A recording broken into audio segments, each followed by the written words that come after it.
Bueno, vamos a hablar de lo social y de cómo va a impactar, si es que va a impactar. Hasta ahora todo anuncio, ¿no? Porque no ha asumido Javier Milei, pero se supone que es un tipo que cumple con lo que dice, a diferencia de otros, ya te lo anunció.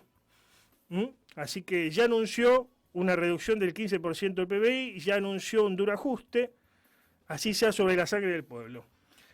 Para ver cómo va a impactar lo social, si es que va a impactar, vamos a hablar con Carlos Gioldi, que es secretario general de la Toma, el ex Tigre, que en su momento fue tomado por los trabajadores y llevado adelante como una cooperativa. ¿Cómo estás, Carlos? Buenas tardes. ¿Qué tal? Muy buenas tardes, compañeros. Muy buenas tardes a toda la audiencia, a las personas que están escuchando y a usted y al compañero que está en los controles, todo lo que esté en la radio. Gracias por atendernos, como siempre, Carlos. No, gracias a usted por permitirnos expresar. Yo además soy secretario gremial de CTA, de la Central de los Trabajadores Argentinos, encabezada por Goyaski, con lo cual además tengo bastante vinculación, estoy directamente ligado al mundo laboral, lo cual es bastante interesante tener en cuenta en base a lo que se está anunciando.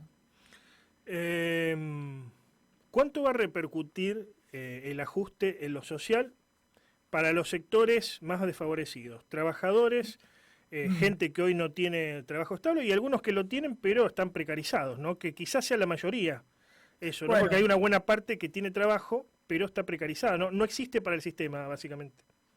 bueno, mire, justamente partamos de una cuestión. Primero, el gobierno no ha asumido, lo que hay son anuncios muchas veces periodísticos que hay que tomarlos con pinzas. Las únicas declaraciones que ha hecho esta persona que es el candidato a presidente son definiciones muy generales, muchas de ellas basándose en tonterías, digo, para ser claro, como que Argentina fue granero del mundo alguna vez o que fue una potencia mundial, volver al siglo XIX, o sea, cosas que no parecen lógicas, digo, porque decir volver al siglo XIX en pleno siglo XXI es un problema grande, ¿no? ¿A qué estás refiriéndote? ¿O en qué sentido lo estás diciendo? Por eso hay una cuestión que hay que ver. Sí es verdad que los nombres que se están hablando y que se están incorporando, caso Caputo, que ha viajado al exterior, no presagian nada bueno para los trabajadores que tienen sueldo, que están en blanco, que tienen derechos,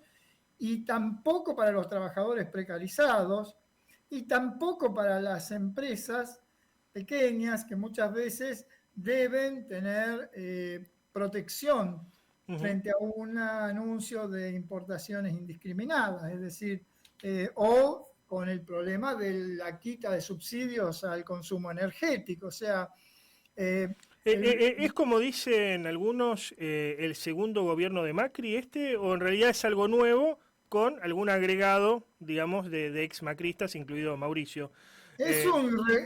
Mire, para la verdad parece una película del regreso de los muertos vivos, porque es un tándem de asesores que eran jóvenes cuando estaba Martínez de Oz, que estuvieron en el gobierno de Menem, que estuvieron con Macri. Muchos de los nombres se repiten, entonces, y tienen como ídolos a personas como desde Margaret Thatcher hasta Martínez de Oz, o sea, o Alfredo Cavallo.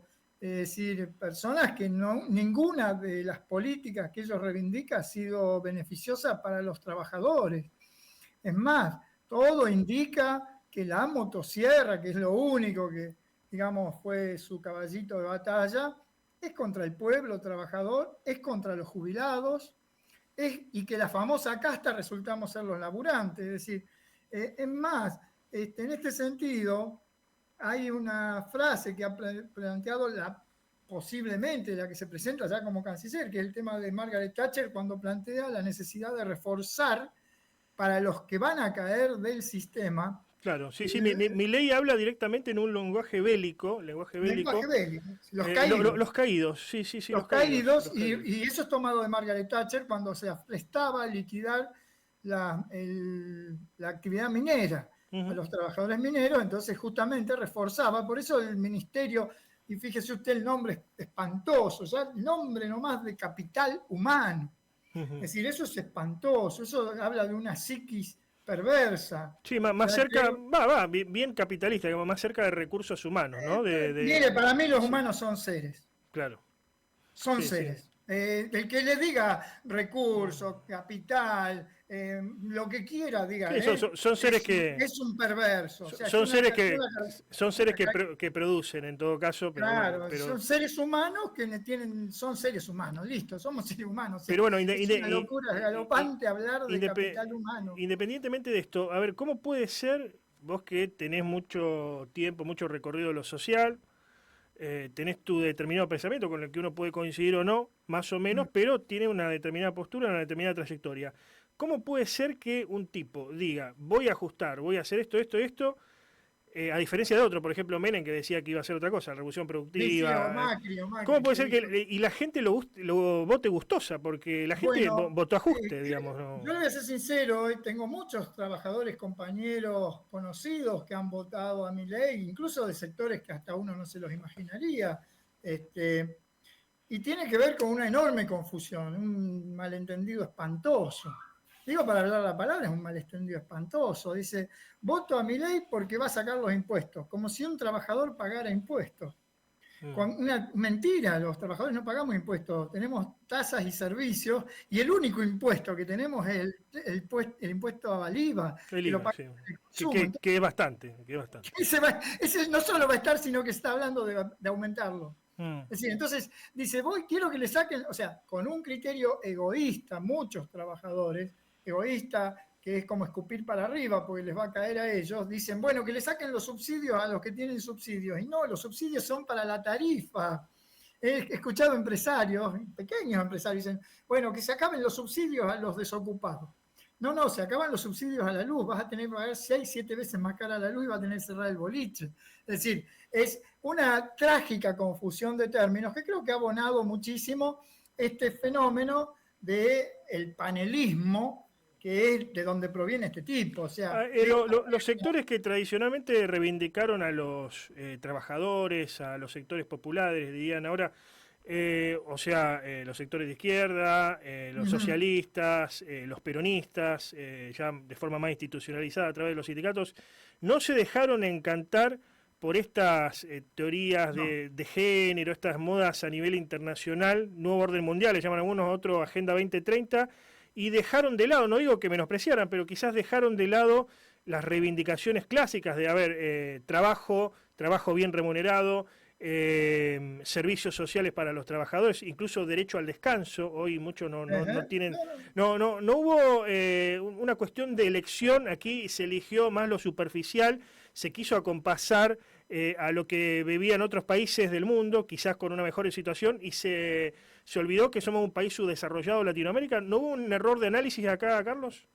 mire, yo le voy a ser sincero, yo respondo por lo que hemos planteado nosotros, creo que usted le agradezco muchísimo, creo que hace muchos años que habla con nosotros, conmigo, que yo represento un grupo de compañeros, y hace años que venimos diciendo que el problema es la reducción de la jornada laboral, porque la tecnología permite el aumento, la reducción de la edad jubilatoria, no el aumento, porque la incorporación de tecnología, como se ha incorporado y más desde la pandemia en adelante, ha facilitado de tal manera el enorme proceso productivo que los trabajadores hoy podríamos ganar lo mismo trabajando muchísimo menos. El problema es que si usted el fruto de la tecnología se lo deja que se lo apropien un puñado de capitalistas, se transforma en una desgracia para la mayoría porque nos expulsa y nos genera exclusión. Entonces, si hay algo que hace muchos años debe ponerse como centro, es la necesidad de que se distribuya de manera más justa o se intervenga en el proceso productivo para que los trabajadores tengamos acceso mucho más alto a lo que en realidad estamos produciendo, y no que tengamos que pagarlo con desocupación, exclusión, marginalidad y transformación de la sociedad en una porquería donde florecen los negocios ilegales, etcétera, etcétera, la delincuencia y todo ese tipo de cuestiones. Entonces, hace años que venimos planteando que lo que hace falta hoy es lo opuesto a lo que Milei hizo y lo opuesto a lo que el gobierno este que termina dejó de hacer, no tuvo coraje ni voluntad política de aplicar. Digo, vamos a hablar claro, se está hablando de una liberación total del comercio exterior. Lo que hace falta es control del contrabando que se hace delante de nuestras narices, de evasión y contrabando de los frutos de la tierra que se lo están llevando sin pagar un centavo de impuestos y encima le van a perdonar impuestos. Sí, Entonces y es salen, lógico. y salen por la hidrovía, no salen acá nomás.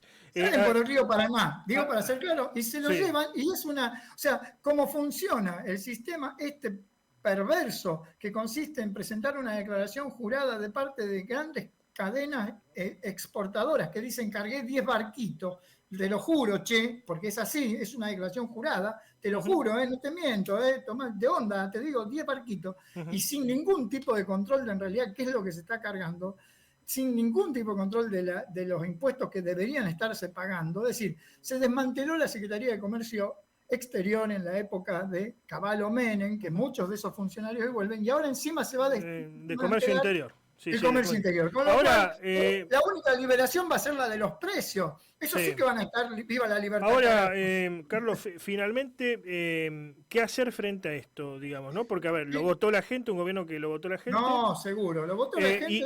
Y por otra parte, si hay manifestaciones, va a haber palos, porque ya lo dijo, ¿no? Va a haber represión. Bueno, justamente, ¿qué es lo que hay que hacer en este momento? Bueno, nosotros creemos que es un momento de no bajar los brazos, de que más tarde o más temprano el pueblo que votó confundido, no engañado, confundido, este tipo de propuestas, se va a dar cuenta que ellos eran la casta, que los jubilados eran la casta, que los trabajadores éramos la casta y que la motosierra era para nosotros. Y que es mentira que no hay plata, porque solamente con las ganancias de este año de empresas como Ledesma, Arcor, Molinos, Edenor, el Banco BBA, Sales de Litio, de Jujuy, hay dinero como para afrontar muchísimas de las cuestiones que dicen que no se pueden afrontar. Cuando eso ocurra, hay que estar organizados para poder manifestarnos y exigir que no se avance contra derechos que por una confusión se las pretende llevar atrás. Una cosa es confundirse y otra cosa es pretender que eso sea un suicidio. Bien. ¿Se entiende? O sea, que un panelista hábil declarante utilice una verborragia que maree y confunda no da derecho a liquidar cuestiones que los trabajadores más tarde o más temprano van a defender. Entonces es un momento de no bajar los brazos, de no hacer locuras, precisamente porque hay un sector que provoca para que salgamos antes de tiempo y poder reprimirnos antes que nuestros compañeros se den cuenta. Nosotros especialmente nos dirigimos al votante de Milei. Acá tenés los brazos abiertos el día que te des cuenta que la motosierra era contra vos. Acá tenés los brazos abiertos y hay un puesto de lucha esperándote para defender tu salario, tu aguinaldo, tu jubilación. Sí. Y eso lo tenemos que hacer todos juntos. ¿Cuál es el error? Si hoy se anteponen los intereses particulares, mezquinos, acomodaticios. Hoy es un momento de no hacer locuras ni de claudicaciones acomodaticias antes de tiempo. Gracias. Es un momento de organizarse. Gracias por el contacto, Carlos. No, al contrario, gracias a usted por permitirnos expresar un fraterno saludo a toda la audiencia. Adiós.